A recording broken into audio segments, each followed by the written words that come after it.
আজ আমি বানাবো লবঙ্গ লতিকা। বাঙালির সাথে মিষ্টি না হলে ঠিক চলে না শেষ পাতে। এই লবঙ্গ লতিকার রেসিপিটি আমার দাদুর কাছ থেকে শেখা, তো আপনার কাছে শেয়ার করতে চাই। প্রথমে নিয়ে নেব ময়দা, তারপরে নুন, ঘি, মিল্কি জাতীয় সন্দেশ, লবঙ্গ, বড় এলাচ আর চিনি পরিমাণ মতো। একে একে ডলে ডলে মাখিয়ে নেবো। একটু সাদা তেলও ব্যবহার করবো যাতে ময়দা যেন ঠিকঠাক হয়। আপনারা আপনাদের মতন করে গুছিয়ে নেবেন।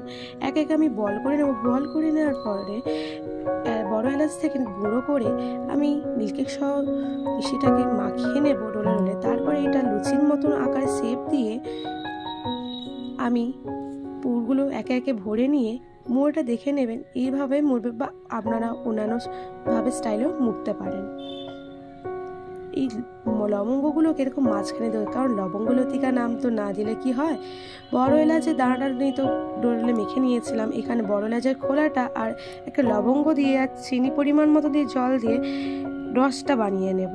তারপরে এখানে আমরা একে একে যে লবঙ্গগুলো লতিকা যে ভেজে নেব। ভেজে নেওয়ার পরে রসে চুবিয়ে দেখুন সুস্বাদু ধরনের এক মিষ্টি লবঙ্গ লতিকা, যা আমার দাদুর কাছ থেকে ছোটোবেলাতে শেখা এই রেসিপিটি দেখা। আর আমরা দেখতেই পাবেন যে কত সুন্দর দেখতে হয়েছে, আর খেতে কতটা সুন্দর হয়েছে। আপনারা একবার বানিয়ে ট্রাই করে দেখো। আমার চ্যানেলকে লাইক সাবস্ক্রাইব করতে ভুলবেন না। Thank you.